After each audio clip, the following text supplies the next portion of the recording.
वंदे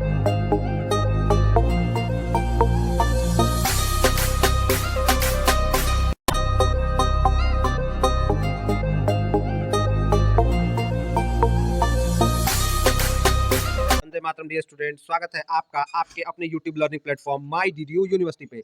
students, previous year paper की series में आपकी बहुत सारी रिक्वेस्ट हमको आ रही थी कि सर हिंदी का पेपर सॉल्व करा दीजिए 2022 का। तो स्टूडेंट्स, हम आपके लिए लेकर अवेलेबल हैं। जो आज हमारे सेकंड सेमेस्टर के स्टूडेंट हैं उनके लिए HND 104 आप देख सकते हैं। स्टूडेंट, इस पेपर का नाम कार्यालय हिंदी और कंप्यूटर प्रथम है। और स्टूडेंट, ये 2022 का प्रीवियस ईयर पेपर है। तो स्टूडेंट, बिना टाइम वेस्ट किए आपको ले चलते हैं क्वेश्चन पेपर की तरफ और दिखाते हैं कैसे क्वेश्चन आए थे, ताकि आपकी तैयारी हो हमेशा की तरह सबसे अच्छी। स्टूडेंट्स, मैं आपको बताना चाहूंगा कि मार्केट के क्वेश्चन बैंक पे यकीन नहीं करेगा। बहुत सारे स्टूडेंट्स कहते हैं कि सर मतलब कि सर आपके आंसर अलग होते हैं। तो मैं बताना चाहूंगा, मार्केट के क्वेश्चन बैंक में आंसर बनाते समय बहुत मिसप्रिंट होता है। और हम जो अपने आंसर्स को लेकर आते हैं स्टूडेंट्स, वो हमारे जो ट्रेंड एजुकेटर्स होते हैं, जो आपके विषय विशेषज्ञ होते हैं, महाविद्यालय के जो शिक्षक, उनसे वेरीफाई कराने के बाद ही ये आंसर आपको प्रोवाइड कराते हैं। तो आपको ले चलते हैं क्वेश्चन की तरफ। साथ ही साथ स्टूडेंट, कहना चाहूंगा, अगर आप और सब्जेक्ट्स के भी प्रीवियस ईयर पेपर का सोल्यूशन देखना चाहते हैं तो आप हमारे चैनल को लाइक सब्सक्राइब कर लीजिएगा। और साथ ही साथ हमारे टेलीग्राम और व्हाट्सएप ग्रुप ज्वाइन कर लेगा। चलिए देखते हैं बिना टाइम वेस्ट किए कैसा क्वेश्चन आए थे। पहला क्वेश्चन आया था कि निम्न में से किस पत्र को सैंक्शन लेटर कहते हैं। देखिए, सेक्शन नहीं है, वो सैंक्शन। सैंक्शन अंग्रेजी शब्द है और जिसका मतलब होता है स्वीकृति। तो सैंक्शन किस पत्र को कहते हैं स्टूडेंट? तो इसको स्वीकृति पत्र को कहते हैं। अरे, जब बैंक से लोन लेते हैं तभी भी सैंक्शन कराना पड़ता है। सैंक्शन मतलब होता ही है स्टूडेंट स्वीकृति, और स्वीकृति पत्र, तो इसको क्या कहेंगे? स्वीकृति पत्र। ठीक है, सैंक्शन लेटर को। अगला क्वेश्चन है, उत्तम पुरुष में लिखा गया व्यक्तिगत नाम से संबोधित सरकारी पत्र है। देखिए, अब उत्तम पुरुष के नाम से, देखिए, उत्तम पुरुष जानते हैं क्या होता है स्टूडेंट? उत्तम पुरुष में मैं, मुझे, मेरा जैसे शब्दों का जिक्र होता है। और ये लिखा गया संबोधित सरकारी पत्र है। तो देखिए, ये अर्ध शासकीय पत्र, जिसको अर्ध सरकारी पत्र भी कहते हैं। एक्चुअल में अगर स्टूडेंट का ऑप्शन बदल जाएगा पेपर में तो इसको अर्ध शासकीय दे देगा। तो ये अर्ध शासकीय होगा, ये उत्तम पुरुष से होता है। और इसे कार्यालयी अधिकारी, एक कार्यालयी अधिकारी दूसरे कार्यालयी अधिकारी को, या एक अधिकारी अपने से छोटे या बड़े अधिकारी को यह पत्र लिखता है, और जिसमें मैं, मुझे, मेरी, मतलब वो उसको कुछ आदेश या निर्देश देता है। ठीक है, तो इसको आपको बता देता। ये सारी इंपॉर्टेंट पॉइंट है स्टूडेंट जो आपको बता रहा हूँ।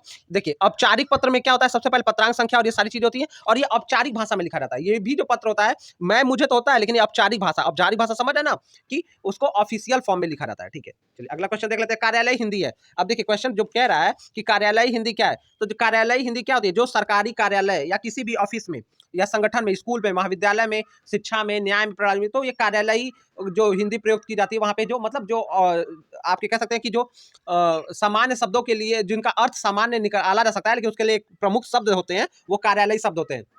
ठीक है, तो कार्यालय में प्रयोग, जैसे अन्वेषण हो गया, जैसे आप अन्वेषण हो गया आपका, बहुत सारे जैसे शब्द हैं स्टूडेंट्स जो कार्यालयी शब्द कहलाते हैं। ठीक है ना, यानी जो कार्यालय में लिखा पड़े, जैसे संप्रेषण हो गया, तो संप्रेषण मतलब होता है कि संदेश, तो संदेश को संप्रेषण, कार्यालयी भाषा में क्या कहते हैं? संप्रेषण। तो इसी तरह से ये कार्यालय में प्रयुक्त होने वाली हिंदी होती है। कह सकते हैं कि इसका आपको अर्थ देखना पड़ता है। इसके लिए आपको एक डिक्शनरी हिंदी की या लेनी पड़ती है, जिसके जिन शब्दों की आपकी जानकारी नहीं होती है। अब कार्यालय हिंदी का उद्देश्य क्या है? देखिए, कार्यालय हिंदी का उद्देश्य क्या है? साहित्य के हिंदी क्षेत्र में हिंदी का प्रसार, कला के क्षेत्र में हिंदी का प्रसार, राजकाज के तथा प्रशासन के क्षेत्र में हिंदी का प्रसार। तो देखिए, कला और साहित्य की बात नहीं है यहाँ पे। राजकाज जो ऑफिशियल होता है, जिसमें जैसे सरकार को कोई निर्देश देना हो, तो वो कार्यालय हिंदी के कुछ विशेष शब्द होते हैं, जिसके अंदर बहुत सारे पॉइंट सम्मिलित होते हैं, बिंदु सम्मिलित होते हैं। तो उसको, उसके लिए, यानी ये जो राजकाज, प्रशासन, इस सब चीजों के लिए कार्यालय हिंदी का विकास किया गया है, और ये इसका उद्देश्य है। पारिभाषिक शब्द क्या है? यानी जिन शब्दों की परिभाषा दी जा सके। तो पारिभाषिक शब्द क्या है? जिन शब्दों की परिभाषा, तो यहाँ का सौंदर्य शास्त्र, आवंटन, कार्यालय, विद्यालय। तो पारिभाषिक शब्द क्या है?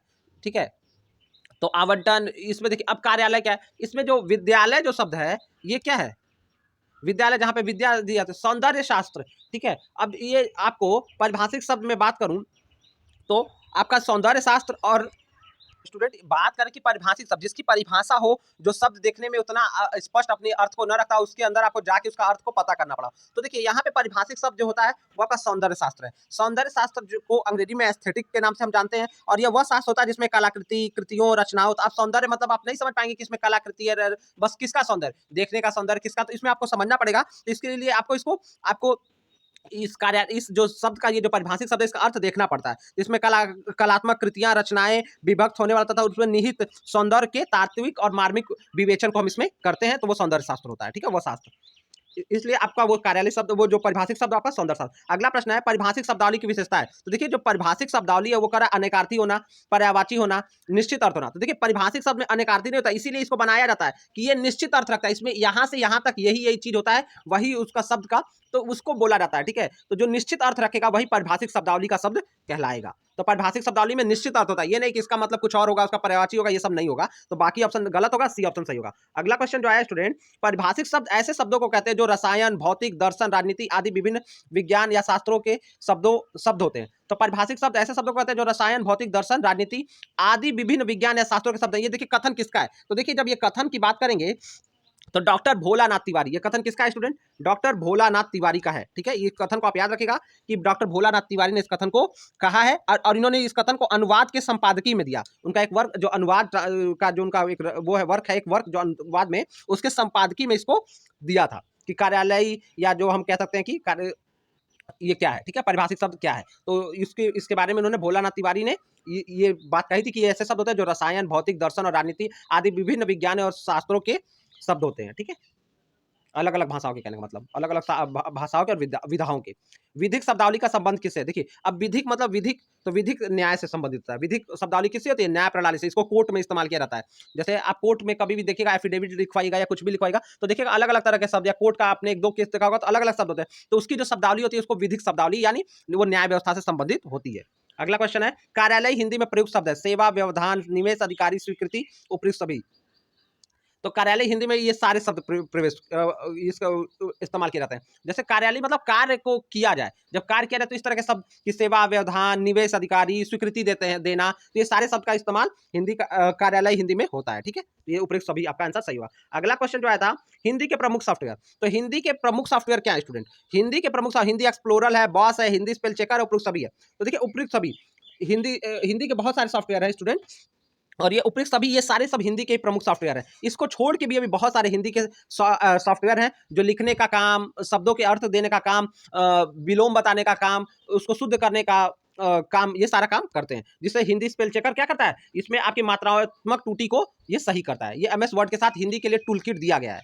सॉफ्टवेयर के कितने प्रकार है, देखिए सॉफ्टवेयर देखिए 3 टाइप होता है, सिस्टम सॉफ्टवेयर, एप्लीकेशन सॉफ्टवेयर और यूटिलिटी सॉफ्टवेयर। स्टूडेंट जो हिंदी के स्टूडेंट है उनको कंप्यूटर पढ़ना पड़ेगा और बेसिक कंप्यूटर की जानकारी आपको रखनी होगी। तो देखिए सिस्टम सॉफ्टवेयर जैसे विंडोज होता है जो सिस्टम में अपने आप आता है। एप्लीकेशन सॉफ्टवेयर जो आपका क्या कहते हैं, जो जिसका ऐप आप मोबाइल में इस्तेमाल करते हैं, इसी तरह जो कंप्यूटर में ऐप है जैसे एमएस ऑफिस हो गया, कुछ भी हो गया, तो ये सब एप्लीकेशन सॉफ्टवेयर। और यूटिलिटी सॉफ्टवेयर जिनको इस्तेमाल किया जाता है जैसे एंटीवायरस और ये सारी चीजें इस कैटेगरी में आ जाती हैं।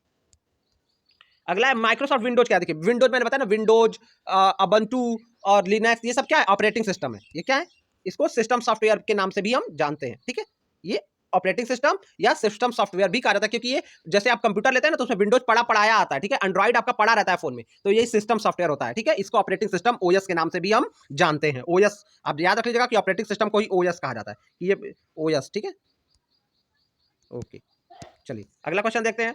परिभाषिक शब्दों के निर्माण की प्रक्रिया के लिए क्या आवश्यक है, तो परिभाषिक शब्दों के निर्माण के लिए हमें कम से कम संख्या अत्यंत आवश्यक अंतर्राष्ट्रीय परिभाषिक शब्दों को अपनाना चाहिए। उसमें ध्वनि आदि का हेरफेर हमारी भाषा के अनुरूप होना चाहिए, अनुसार होना चाहिए। उनमें नए शब्द या दूसरी प्रादेशिक भाषाओं के व्याकरण के अनुसार होना चाहिए, जो शब्द उसमें होना चाहिए भाषाओं के अनुरूप होना चाहिए। और उपयुक्त सभी, तो देखिए जब परिभाषिक शब्द का निर्माण किया जाता है तो इन सब बातों को ध्यान में रखा जाता है। ठीक है, कि वो अंतर्राष्ट्रीय परिभाषिक शब्दों के मानक हो, अगर वो लोकल अगर कहीं किसी भाषा से उठाया जा रहा है तो उसके उस भाषा का वो शब्द हो, उसके व्याकरण का ध्यान रखा जाए, तो उस परिभाषिक शब्दों की निर्माण इन सारे प्रक्रियाओं को ध्यान में रख के की जा सकती है, जिसमें अंतर्राष्ट्रीय परिभाषिक शब्दों को अपनाना चाहिए। ध्वनि आदि का हेरफेर जो हो, मतलब जगह जगह बदलेगा तो ध्वनि बोलने का तरीका बदल जाता है। ठीक है, जैसे एक अंग्रेज दूसरे तरह अंग्रेजी बोलता है, भारतीय दूसरे तरह अंग्रेजी बोलता है, तो ये सारी बातें हैं कि शब्दों के की जो आवाज हो वो भाषा के अनुरूप होनी चाहिए। और नई शब्द हिंदी के नए शब्द दूसरी प्रादेशिक भाषाओं के व्याकरण के अनुसार, यानी व्याकरण के अनुरूप तो होना चाहिए, चाहे वो क्षेत्रीय हो चाहे वो प्रादेशिक हो।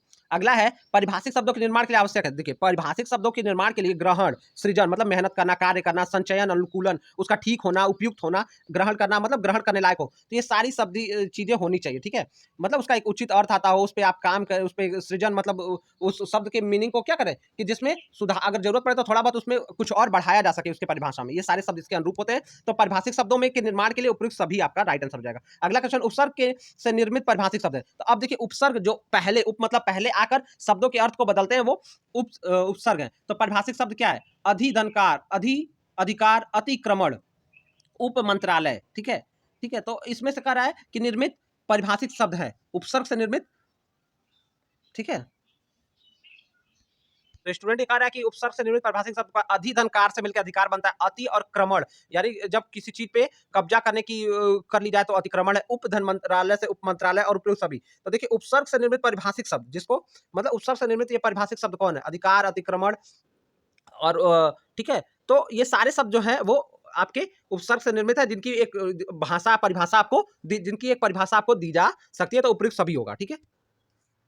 अगला प्रश्न है अधिपरिभाषिक शब्द क्या होते हैं? अब जैसे अधि मतलब अर्ध, अधि इसी को कहते हैं अर्ध परिभाषिक, सॉरी सब स्टूडेंट्स, कि अर्ध परिभाषिक शब्द क्या है? तो देखिए अर्ध परिभाषिक की बात करें तो जिनकी जिनकी परिभाषा आधी आधी हो, मतलब पूरी तरह से उनको परिभाषित न किया जा सके, उसी को अर्ध परिभाषित कहा जाता है। जिन शब्दों में कोई तकनीकी पक्ष समाहित नहीं होता है, ऐसे शब्द जिनका प्रयोग समान अर्थ में होता है, वे शब्द जो समान और परिभाषिक शब्दों के बीच में होते हैं, इनमें से कोई नहीं। तो देखिए अर्ध परिभाषिक है, जो न पूरी तरह से परिभाषित है और न ही पूरी तरह से सामान्य है, तो ये शब्द कहलाते हैं अधिपरिभाषिक शब्द।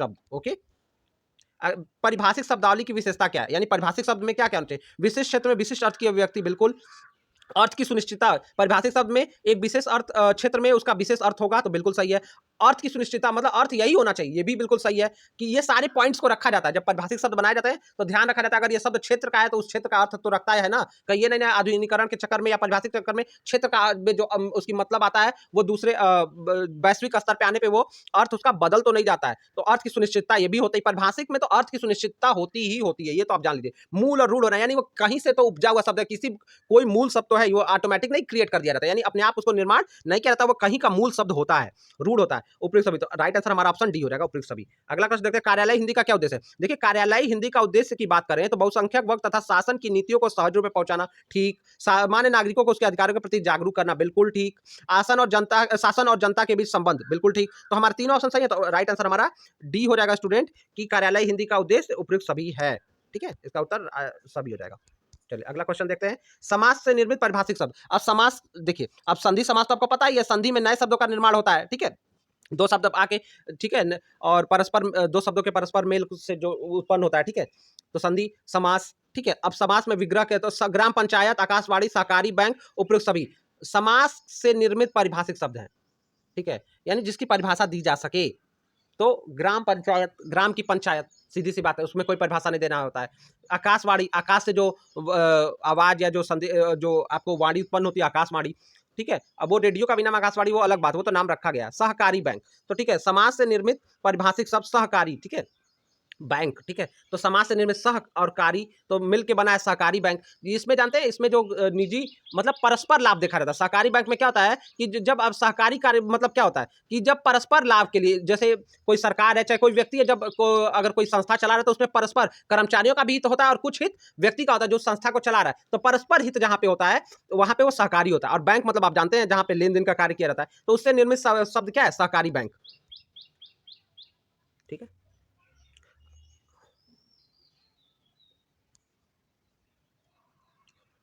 ठीक है, तो इसमें सहकारी में निकला हुआ है, ठीक है। तो स्टूडेंट अगर बात करें कि समाज से निर्मित परिभाषिक शब्द, जो हमारा क्वेश्चन कह रहा है कि समाज से निर्मित परिभाषिक शब्द है, तो इसमें जो सहकारी बैंक है, ग्राम की पंचायत, ग्राम पंचायत, ग्राम से जो ग्राम से, तो ये सारे शब्दों को डिफाइन किया जा सकता है। तो सहकारी को मैंने समझाया आपको, राइट आंसर आप स्टूडेंट आपका डी होगा, उपयुक्त सभी। तो ग्राम की पंचायत जिसमें ग्राम के लेन देन, आकाश से जो वाणी उत्पन्न होती है वो आकाशवाणी, सहकारी बैंक मैंने बता ही दिया, तो उपयुक्त सभी होगा, ठीक है। अगला कह रहा है संधि प्रक्रिया में निर्मित परिभाषिक शब्द है, संधि प्रक्रिया, ठीक है। अब संधि प्रक्रिया की जब बात कर रहा है तो संधि मैंने बताया वर्णों के परस्पर मेल को है, ठीक है। और इसमें 20 का जो अब देखिए इसमें जो बाकी कुलाधिपति और कुलपति शब्द है, ये आपकी समास है, ये आपकी संधि तो है नहीं। अब जो अव्यवेदन है, अव्यवेदन मतलब होता है जब किसी चीज को, किसी मूर्ति, किसी वस्तु, किसी चित्र को किसी का प्रतिनिधि बना दिया जाए, तो अभ्यावेदन यानी रिप्रेजेंटेशन। जब कोई वस्तु, कोई चीज या कोई चीज किसी दूसरे चीज का निरूपण करता है, उसकी अभिव्यक्ति करता है, तो अभ्यावेदन, अभ्यावेदन को अंग्रेजी में रिप्रेजेंटेशन कहते हैं। यानी जैसे ये फोन, अगर आप कहीं नहीं गए तो आपकी फोटो चली जाए तो वो आपका प्रतिनिधित्व करेगी। जैसे राजा राम के आसन पे राम का खड़ाऊ रख के भरत जी सारा काम करते हैं, तो खड़ाऊ किसका सिंबल था? वो राम का सिंबल था, तो वही उनका क्या था? एक तरह से अभ्यावेदन था, ठीक है, रिप्रेजेंटेशन था। ओके, तो इसे संधि प्रक्रिया से निर्मित परिभाषिक शब्द आपका अभ्यावेदन होगा।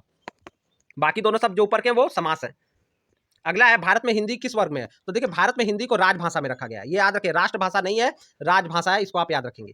अगला क्वेश्चन है भारतीय संविधान के अनुच्छेद में राजभाषा संबंधी प्रावधान। तो देखिए जब राजभाषा संबंधी प्रावधान की बात हम करेंगे स्टूडेंट, तो ये जो कहता है इसमें भारत के संविधान के भाग 17 के अनुच्छेद 343 से लेकर 351, 341 टू 351, तो ये हमारा जो ऑप्शन सही रहता है। संविधान के भाग 17 के अनुच्छेद 343 से 351 में राजभाषा संबंधी प्रावधान का जिक्र है कि क्या होगी, राजभाषा कैसी होगी, क्या क्या भाषाएं इसके अंतर्गत आएंगी। ठीक है, ये सारी चीजें के बारे में इन सब अनुच्छेदों में, यानी 43 से लेकर 51, 8 अनुच्छेदों में बात की गई है। अगली बार पूछा कितने अनुच्छेद है, तो 8। कार्यालय हिंदी की विशेषता क्या है, निर्व्यक्तिकता, असंदिग्धता, तथ्यों में संपूर्ण सुस्पष्टता, उपयुक्त सभी। तो असंदिग्ध, संदिग्ध और निर्व्यक्तिक मतलब जो किसी खास मतलब ये नहीं हो कि, ठीक है, तो ये सारी बातों को अगर ध्यान दे दें तो तथ्यों में संपूर्णता, स्पष्टता, सभी जो मतलब है स्टूडेंट वो इसके अर्थ को रख रहे हैं। अगर स्टूडेंट वीडियो बड़ा हो रहा है और वीडियो अगर आपको लगता होगा तेज चला है तो आप इसको स्लो करके देखिएगा, क्योंकि हम यूट्यूब की पॉलिसी को मेंटेन करने के लिए वीडियो को, समय को शॉर्ट करने के लिए वीडियो को बढ़ाते हैं ताकि ये ज्यादा से ज्यादा स्टूडेंट तक पहुंच सके। आप इसको अगर तेज चल रहा होगा तो आप इसको स्लो कर लीजिएगा सेटिंग में जाके।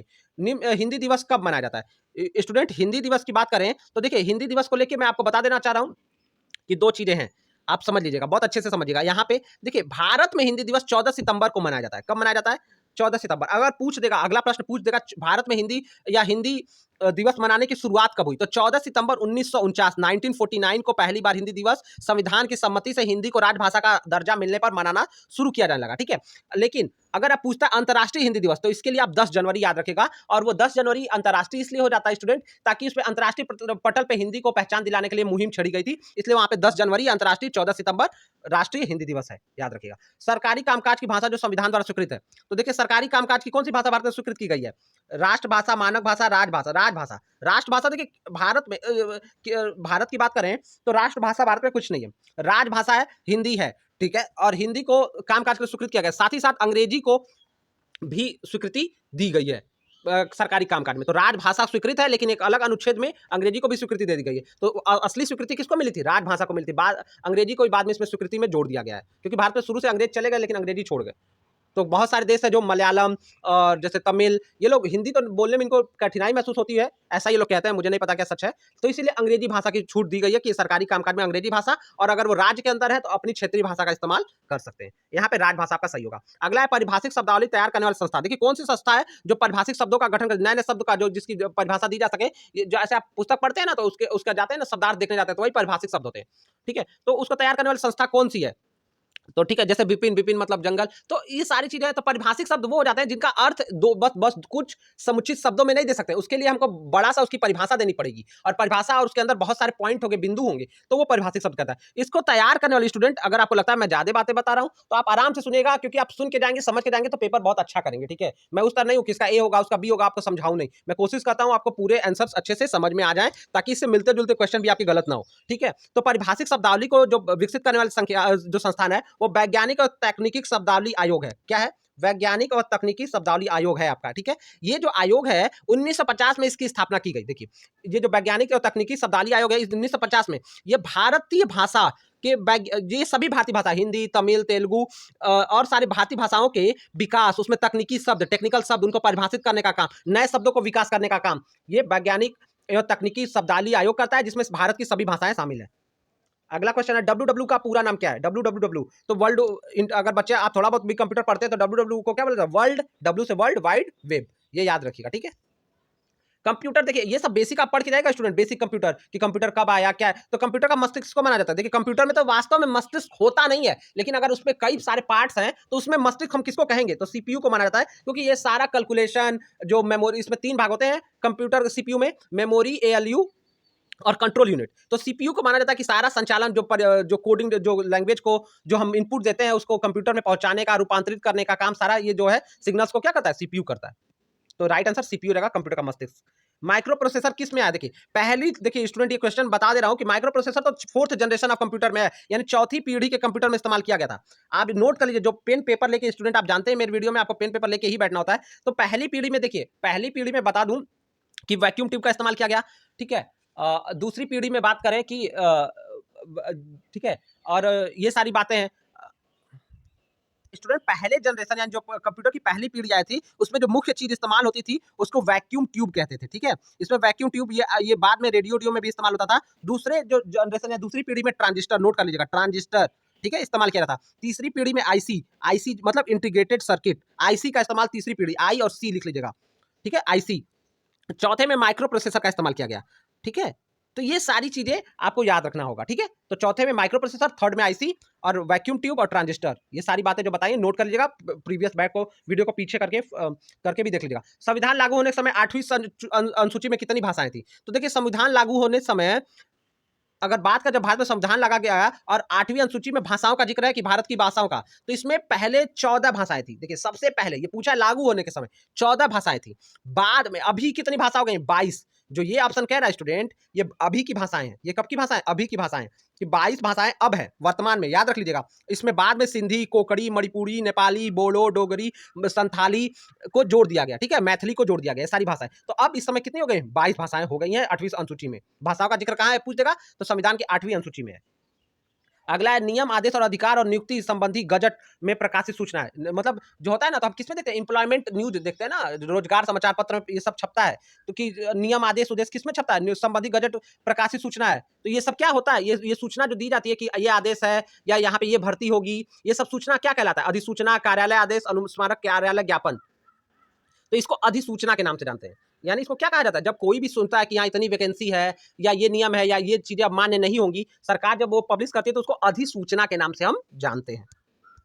अगला क्वेश्चन है, सरकारी पत्रों में स्वनिर्देश के लिए प्रयोग किया जाने वाला शब्द है। तो देखिए स्वनिर्देश के लिए, ठीक है, तो देखिए जब कह रहा है स्वनिर्देश मतलब खुद को दर्शाने के लिए, तो जब सरकारी पत्र लिखते हैं इसको औपचारिक भाषा में लिखा जाता है, याद रखिएगा। और इसमें जो खुद के लिए क्या कहते हैं, अपने लिए लास्ट में क्या लिखते हैं? भवदीय, ठीक है, क्या लिखते हैं? भवदीय ना लिखते हैं अंग्रेजी में योर्स ओबीडेंटली, तो भवदीय आपका आज्ञाकारी, या जो, ठीक है, या भवदीय प्रार्थी।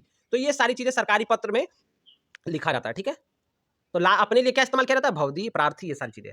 अगला है भारत सरकार द्वारा स्वयं कार्यक्रम किससे संबंधित है? और जो स्वयं कार्यक्रम, देखिए भारत टीवी अगर आप जानते होंगे तो ये मूक्स है, ओपन लर्निंग प्लेटफॉर्म है, स्वयं सरकार द्वारा शिक्षा के लिए बढ़ावा के लिए। अगर आप यहाँ डीडी फ्री डिश भी चलता होगा स्टूडेंट, तो जब चैनल्स खत्म हो जाता है तो पीछे कुछ एजुकेशनल चैनल आते हैं शिक्षा से संबंधित, वो स्वयं होते हैं, ठीक है। और स्वयं के वो चैनल है जो शिक्षा से, जो 6वीं से लेकर 12वीं तक के बच्चों को, और मतलब विभिन्न कक्षाओं के बच्चों को आप देख लीजिएगा कि अलग अलग पढ़ाई होती है। तो जो बच्चे स्कूल नहीं जा पाते हैं या अगर उनको कोई दिक्कत होती है, स्कूल जाए या ना जाए, वो अपने घर पे टीवी लगाकर अगर वो पढ़ना चाहते हैं तो वो अपने उसकी एक टाइमिंग होती है, वो अलग अलग कक्षाएं और अलग अलग विषय की अलग अलग टाइमिंग और अलग अलग चैनल है, उसके अनुरूप बच्चे अपना देखकर पढ़ सकते हैं।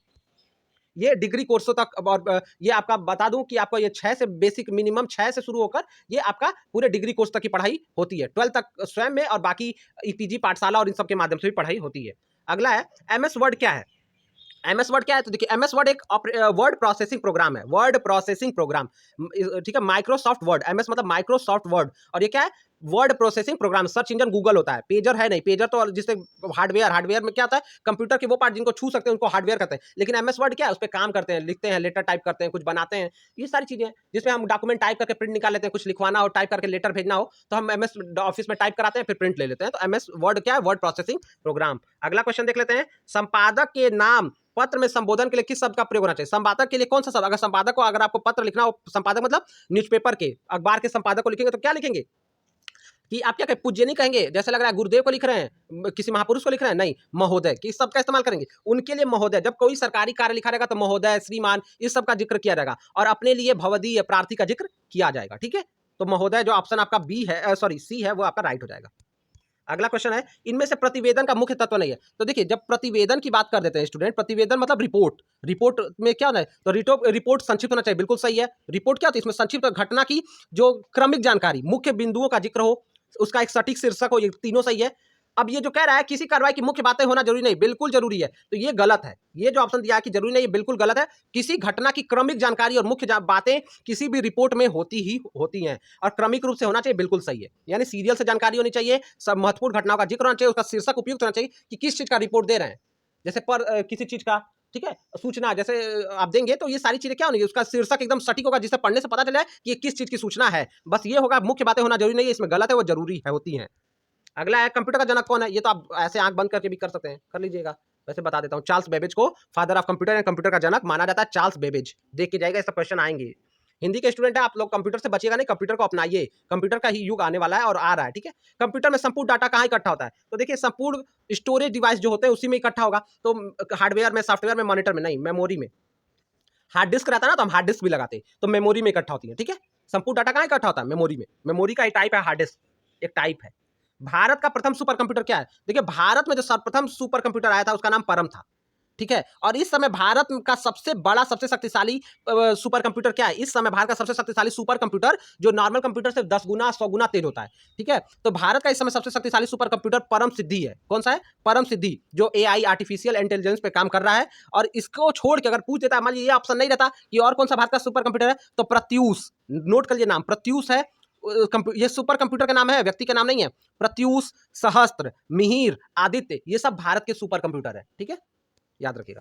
अगला और लास्ट क्वेश्चन स्टूडेंट देख लेते हैं, हिंदी विकिपीडिया का आरंभ कब किया गया? ये क्वेश्चन बहुत अच्छा पूछा गया स्टूडेंट, हो सकता है इस बार पूछा रहे। तो हिंदी विकिपीडिया का 11 जुलाई 2003, पूरा डेट बता दे रहा हूं, 11 जुलाई 2003 को हिंदी विकिपीडिया लागू हुआ। अंग्रेजी विकिपीडिया 2001 से चल रहा है। ठीक है, तो हिंदी विकिपीडिया 11 जुलाई 2003। तो स्टूडेंट आशा करता हूं कि आपको प्रीवियस ईयर पेपर के सारे सोल्यूशन समझ में आए होंगे। आपके लिए हम 105 के भी सोल्यूशन जल्दी लेके अवेलेबल हो जाएंगे। आप हमारे चैनल को लाइक सब्सक्राइब करेगा, फ्रेंड्स से शेयर करेगा। आपके इस शेयर से हमें सपोर्ट मिलता है और लगता है कि हम जो मेहनत करके आपके लिए पेपर बनाते हैं और उसके लिए आपको अतिरिक्त जानकारी देते हैं, जो स्टूडेंट आप बता भी ना आपके पेपर हो रहे हैं और सारी चीजें क्वेश्चंस आप वीडियो से बहुत मदद आपको मिल रही है। तो इसके लिए आप वीडियो को लाइक सब्सक्राइब शेयर करना जरूर करिएगा। कमेंट में कोई दिक्कत होगी तो पूछिएगा। आपका पेपर सबसे अच्छा हो। Thank you so much.